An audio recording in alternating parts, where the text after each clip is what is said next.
What's up, guys? Happy Thursday. I decided to come out here and got motivated. Went out for dinner with my wife tonight, and it kind of was a nice unwind besides just sitting on the couch and feeling lazy. I actually came home after dinner and felt motivated. So, first and foremost, we got our bronze gear. The down part is, I think the roll pin for this thing is just way too big. I've removed distributor gears and put them back in. There is no way this thing should be this big. Like, this is the size of the chamfer. I don't think this thing is going to compress nearly enough to go in there. So I'm going to have to go to the hardware store and find a proper roll pin for this.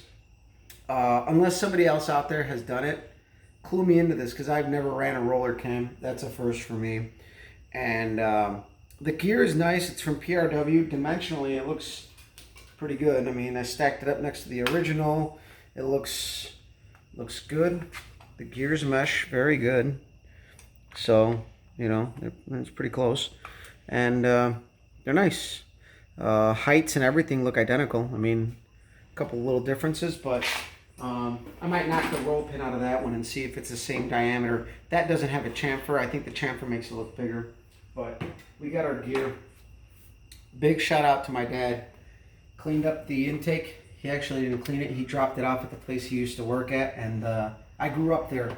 So the guys know me, and they took care of it for me and didn't charge me a thing. So hopefully by the end of this weekend, this thing will be completely sealed up, painted up, one solid color. The color is yet to be determined. You guys will see. Actually, that is yet to be revealed. Only one person besides my wife knows the color I chose. And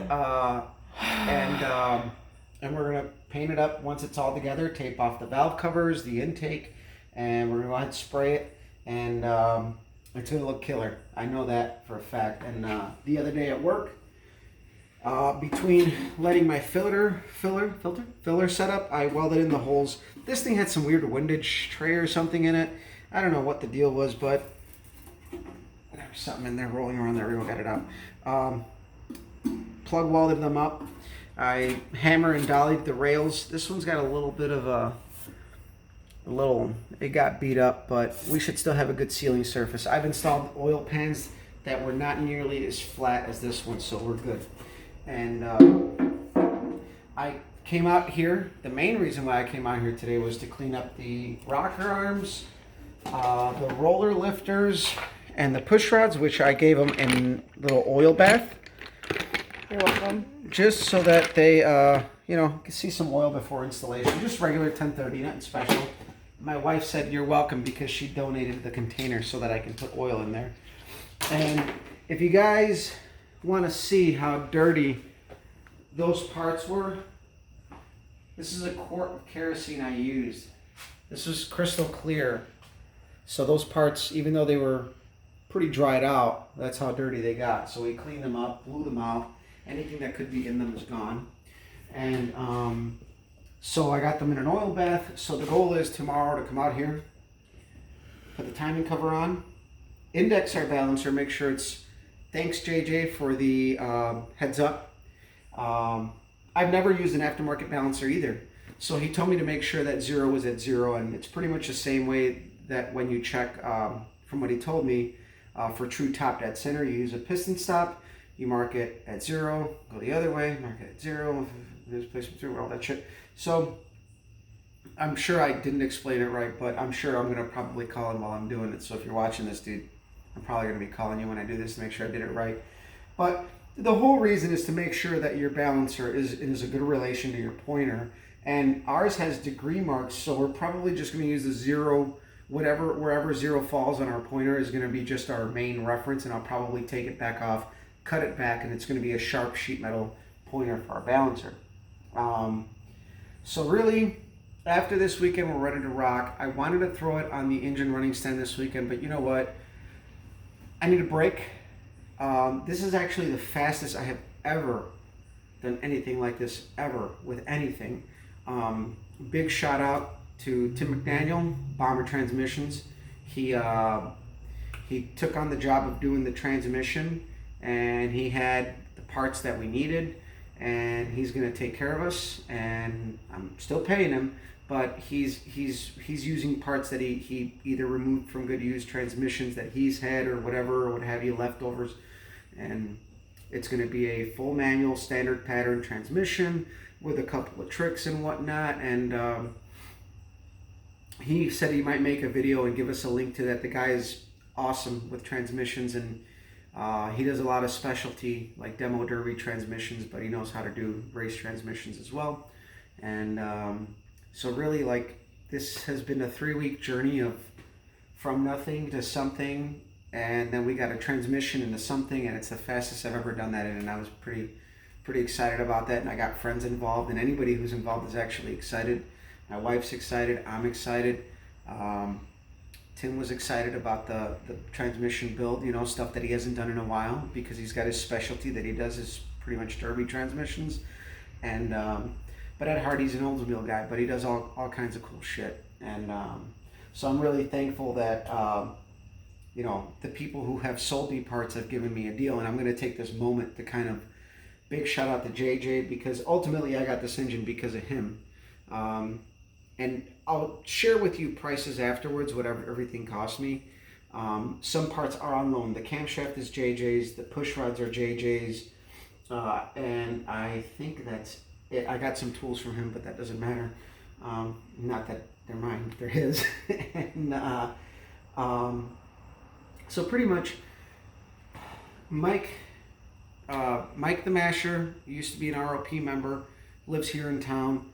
His small block took a shit, and I bought his Harlan Sharps, and that's how I've never owned rocker arms this nice. This is a first for me, and I got a good deal on those. And then I'm actually picking up a distributor from him tomorrow or Saturday, that's brand new in the box from Jegs at a fraction of the price. I guess he chose to let me beat him up on price, but he knows where it's ultimately going. So a lot of people kind of know.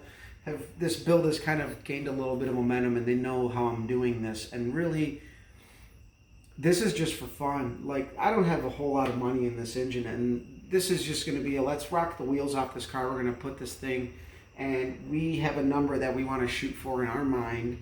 And I mean, everybody out there, dude, place your bets. How fast is this car going to run? Ooh. But first of all I have to say for now is that the car is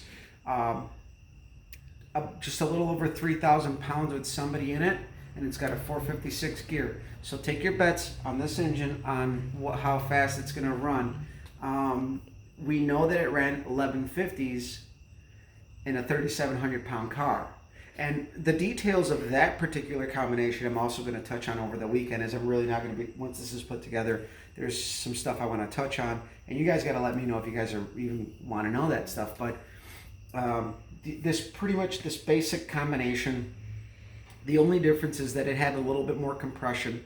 But I think with this camshaft, it doesn't matter, because it's a pretty mild roller from what JJ told me. And I'm used to flat tappets where those numbers are a little bit more aggressive on the flat tappets, and on the rollers, the camshaft we got might be a little less aggressive. But he ran 1150s in a 3,700 pound car with less gear.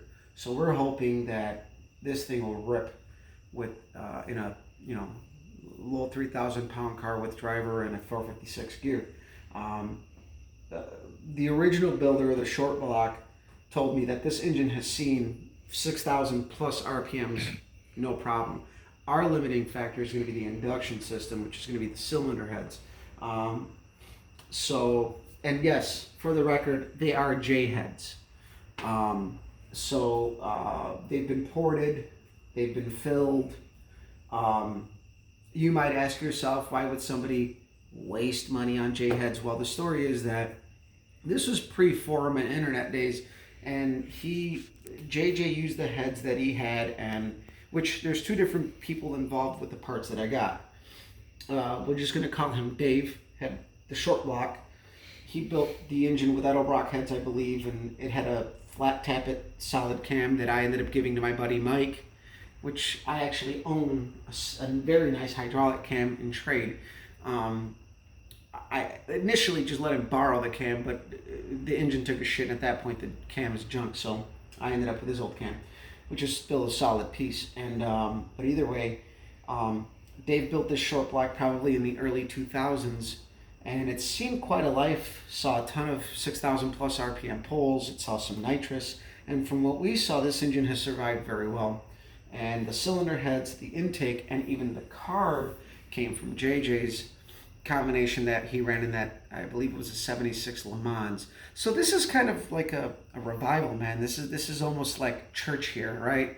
Where we're bringing this back to life, and we're going to put it in a car that hasn't seen some action in a little while, but it's a very worthy car of seeing it. I mean, the car was running, but how long it's been out of commission, I actually don't know, but I know that it has not been raced in the last year.